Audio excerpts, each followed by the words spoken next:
Muy buenas chavales y bienvenidos otro día más, estamos por aquí, bienvenidos. Como podéis ver han cambiado muchas cosas desde la última vez que nos vimos, desde el vídeo de Rensport.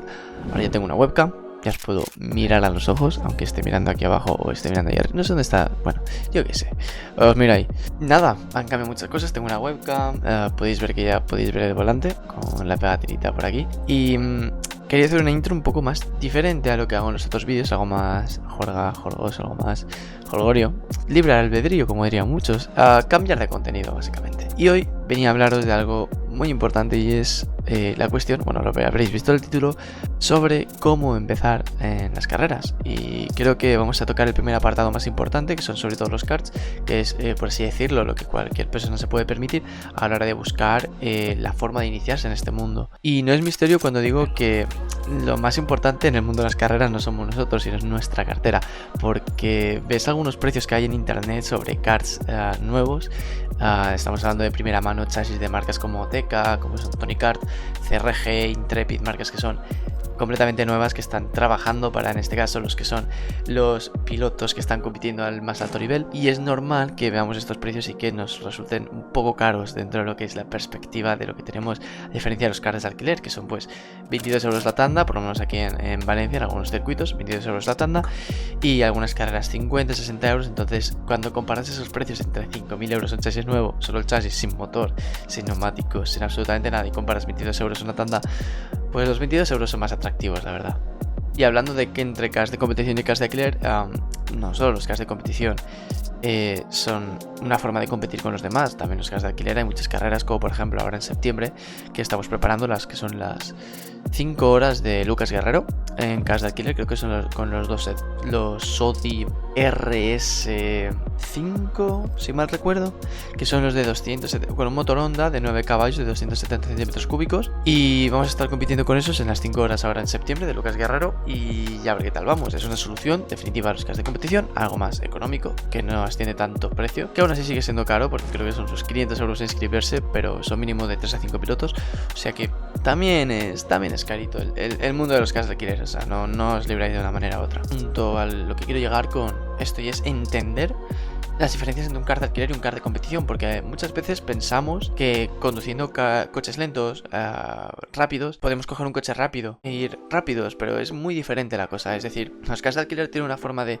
conducir, porque se conducen más intentando mantener las revoluciones altas iba a decir del coche, del kart en este caso, mantener las revoluciones altas, intentar mantener esas mínimas revoluciones para que el coche otra vez, el kart no se ahogue, intentar conseguir salir mejor de las curvas. Hay una diferencia notoria cuando estás en ambos, y es que no hay que frenar al máximo. Bueno, siempre os lo dicen, no frenéis al máximo porque si no el kart se rota, pero en muchas curvas que pensáis que no llegáis, a lo mejor simplemente tenéis que frenar antes. Vuelvo a decir, esto no es una guía, simplemente estoy dando un poco de generalización sobre cómo conducir cada cosa.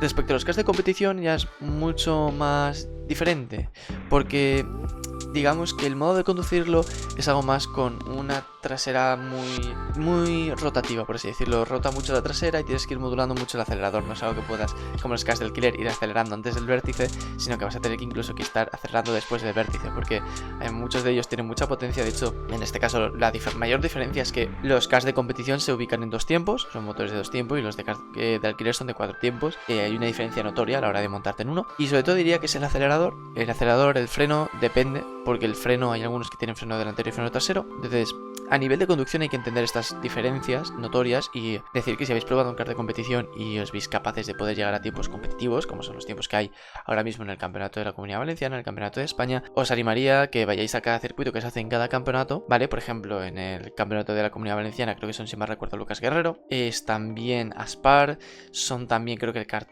Zuera, aunque no estoy seguro, a lo mejor estoy patinando, Zuera, y creo que también es el de Aragón, Motorland Aragón, si mal recuerdo, ahora lo verificaré, pero creo que son esos 4. Y mi recomendación es básicamente, si tenéis un kart de competición o os veis capaces de llegar a esos tiempos, que vayáis recorriendo en este caso, porque si tenéis dinero para un kart de competición nuevo, tenéis dinero para compraros un remolque, tenéis dinero para compraros un coche que pueda llevar un remolque, y seguramente tenéis dinero para compraros una casa, pero es el caso. Entonces es caro, es un mundo caro, y si tenéis dinero para eso, podéis ir a cada circuito, probar, mirar los tiempos. Tenéis toda la tabla de tiempos en internet, yo estoy investigando, mirando, incluso en el simulador, intentando llegar a los mismos tiempos que los que son de los profesionales, y es fastidiado. Hay gente que es muy rápida, pero también hay gente que pues se queda a mitad, pero en eso hay en todos lados.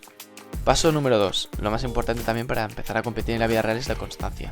Y creo que es algo que se machaca bastante a la gente. Sobre todo yo lo hago con mis pilotos, con los amigos a los que les estoy enseñando a pilotar para correr las 24 horas, por ejemplo, que es lo que es nuestro objetivo. Yo diría que es la constancia y es el cada vez ir tocando ese límite. Ir rozando el límite, incluso sin rozar el límite, intentar encontrar tu ritmo de vueltas, tu ritmo cómodo en el cual vayas a rápido, pero sin forzar. Porque muchas veces incluso si vas constante pero vas forzando, va a haber un momento en el cual si no tienes la habilidad o la destreza suficiente, se te va a rotar, sobre todo ya no hablando de karts, incluso si no en el simulador, etcétera, se te va a ir. Sobre todo un kart de competición que son tan sensibles a la dirección, que básicamente todo el trazado depende del trazado, lo haces con el volante recto, es muy difícil tener esa sensación de control. Sobre todo, aunque si tienes la sensación de control es que está yendo muy lento. Esas son las cosas claras. Y yo diría que es eso, la constancia creo que es el punto más importante, más a favor, porque incluso pilotos a día de hoy que porque sean muy rápidos, mantienen la pole position. Hablando de Fórmula 1 es un término muy impreciso, pero pongámonos más en términos cercanos al karting. Por ejemplo, en un Mazda MX-5 o una Copa Clio, como por ejemplo ocurren aquí en España, es mucho más notorio quién es capaz de mantener un ritmo constante de vueltas que el que es capaz de hacer la pole position y después tener ritmo de 15º. Si mantienes un ritmo de 7º, 6º, 5º y lo mantienes durante todas las carreras, ya te puedo asegurar yo que vas a tener un puesto en una categoría alta el día de mañana. Bueno, punto 2 y más importante, que por lo menos en mi opinión, he cambiado todo porque he tenido que regrabar 4 veces este mismo punto porque es un poco bastante delicado y quiero darle un enfoque directo, no que sea... Pues no, enfoque directo porque creo que es de lo más importante. Y es el tema psicológico a la hora de las carreras. Porque sí, muchas veces me ha pasado que al inicio de una carrera estoy nervioso, al inicio de tal, yo no sé cómo reaccionar. Y es muy importante tener en cuenta estas cosas porque nos suelen pasar a mucha gente por los nervios, que nos desconcentramos, que nos pasamos, que no nos desconcentramos en una basis general. No, entonces es muy difícil llegar a este approach, a tener esos nervios, es muy difícil contrarrestarlos, sobre todo cuando estás en una carrera porque es verdad que con entrenamiento puedes intentar predecirlo, lo que va a ocurrir, y si tienes velocidad y tienes control, de normal lo más lógico es que pues sepas controlar si tienes algún problema en la carrera. Aún así estos nervios de normal suelen ser lo que más matan a cualquier persona, y no hablo solo de cuando estás en una carrera de karts, sino de mismo en racing. Y a veces nos suelen tocar en los puntos anteriores sobre la constancia, sobre los karts, que también el tema psicológico básicamente fundamenta absolutamente todo conocimiento. Y hablando de abarcar todo conocimiento, sobre conocer, también es importante el aprender, porque sí, cuando hablamos de conocer, también tenemos que tocar la palabra aprender. Son dos cosas que sí o sí tienen que ir de la mano. Diciendo conocimiento, si no aprendemos, eso es obvio, vamos, eso es de parvulitos. Aquí en este deporte es todo prueba, error y aprendemos de todo ello. Porque es que es así.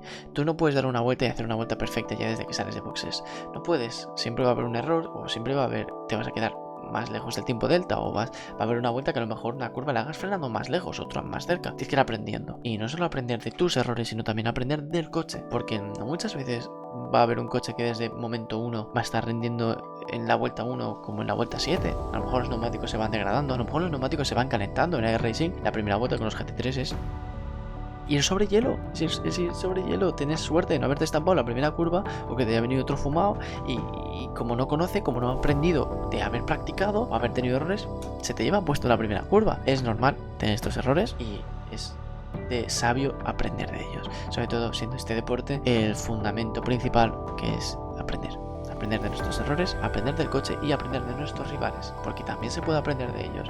No siempre es aprender de nosotros, sino también puedes aprender de los demás, y eso es increíble. Y hablando de aprender, siempre podéis aprender de delante, cuando vas detrás al rebufo, siempre se puede ir conociendo más sobre dónde estás compitiendo. Incluso viendo vídeos de telemetría puedes llegar, viendo vídeos de Fórmula 1, aprendiendo del circuito, ahora izquierda, derecha, después vas al simulador, izquierda, derecha, izquierda, y te lo sabes perfecto al dedillo. Diría que es un paso muy importante en el tema psicológico, tanto uno, el tema que hemos abordado, los nervios, tema 2, que es aprender, y tema 3, para resumirlo un poquito más fácil, porque en las anteriores tomas me he alargado muchísimo, es el tema de no rendirse. Y es porque tenemos que buscar nuestra motivación para que este deporte tan genial, que es lo que nos une a estas pocas personas que estamos disfrutando de este maravilloso mundo, el no desmotivarnos, el no pensar que por no llegar a una vuelta, por no llegar a un tiempo hecho, pensar que no vamos a llegar a ser pilotos el día de mañana, nos tengamos que desmotivar, porque el trabajo día a día es lo que de verdad nos va a dar el fruto el día de mañana. Y dejarme deciros que, aunque a día de hoy yo estoy aprendiendo, tanto sigo teniendo nervios y estoy intentando controlarlos, también estoy poniendo mi granito de arena para mi futuro, como pueden ser estos vídeos, como puede ser mi canal de YouTube, como puede ser el equipo, como puede ser las competiciones. No tengáis vergüenza en pedir un sitio en un equipo, no tengáis nunca remordimiento, no tengáis nunca sentimiento de culpa si os chocáis, porque de todo se puede aprender. Los nervios siempre se pueden calmar con la experiencia y con una buena gestión de la cabeza, y el futuro solo lo decides tú. Así que creo que el tema psicológico es muy importante cuando hablamos de las carreras, porque hablando del motorsport no podemos hablar sin conocer y no podemos conocer sin aprender. Y sigamos hablando de lo importante, porque hemos tocado estos 4 puntos. Quería añadir un punto más, ¿vale? Pero creo que lo voy a añadir dentro del apartado psicológico, porque no vamos a hablar de temas tan relevantes, porque creo que el apartado psicológico, que también dentro del apartado de aprender, tener una mentalidad de ganador también es una mentalidad de deportista, porque es esencial tener en cuenta que si tú quieres rendir tanto en sim racing como en la vida real, aparte de que la vida real es mucho más físico, ¿eh? O sea, es que es físico. Es que ya no estamos hablando... Aquí puede ser mental, todos estamos jugando videojuegos o simuladores, cualquiera se lo puede montar como es. La Assetto Corsa puede ser un simulador y el Gran Turismo 7 pues es un arcade, un sim arcade o lo que sea. No deja de ser algo virtual. Y aunque estés haciendo un esfuerzo físico, porque esto tiene fuerza, poca broma, pero esto como te lo montes tiene fuerza, Yo he llegado a ver a gente que se ha hecho daño en las muñecas y todo y parece que no, pero tiene fuerza. Y no deja de ser, aunque estés haciendo fuerza, que también mentalmente es muy desgastante, te puede quemar mucho, te desgasta bastante. La vida real no deja de ser algo físico y es algo que todos tenemos que tener en cuenta a la hora de poder comparar estos dos mundos. Y aparte de que es algo que me encantaría experimentar en la vida real, poder llegar a ser piloto, también hay que tener esa mentalidad de ser tanto un campeón como un piloto y un deportista. La mentalidad piloto-deportista van juntas, las dos van juntas.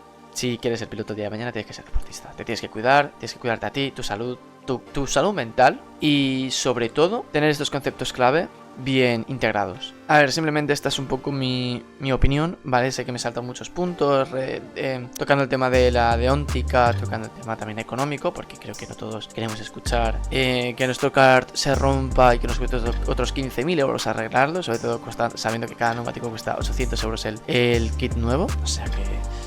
Es dinero y mentalidad. Si buscáis formas de entrar, porque formas hay, no todo tiene que ser karts. Tenéis el carnet de conducir, podéis entrar, lo he explicado en muchos shorts, podéis entrar en la Copa Saxo, la Copa TDI, la Copa GTI. Hay muchas formas de entrar que si de verdad nos lo proponemos podemos llegar, y con la preparación mental en el simulador, una buena preparación física, alimentaria, podéis llegar. Sin más que decir, creo que la conclusión final del vídeo es deciros que hay gente que tiene mucho talento, hay gente que tiene mucho dinero, hay mucha gente con talento que no tiene la oportunidad de llegar, y yo voy a intentar, en la medida de lo posible, intentar enseñaros las formas en las que podéis entrar. No soy piloto aún, pero llegaremos en un futuro. Así que, sin más que decir, señores, espero que se hayan quedado estos 4 puntos más o menos claves, ponerlo en práctica, y ya sabéis, en el simulador es algo mental, que siempre podéis mejorar aquí del cocoroto, pero que siempre podéis llevarlo a la práctica en los cars de alquiler, cars de competición, incluso si tenéis carnet de conducir y os apetece ir a echar unas tandas en vuestro circuito más cercano, siempre podéis. Así que sin más, un saludo, gente, espero que os haya gustado el vídeo. Ha sido un vídeo más diferente, ha sido un vídeo más dinámico, pero creo que una charlita siempre venía bien, y un vídeo así de verano, que os lo podéis tragar no sé cuánto tiempo, llegaré 10, 15, 20 minutos, no lo sé, pero sin más hay que deciros, un saludo, un gran abrazo, y espero que mi retorno os haya agradado a todos. Chao, chao.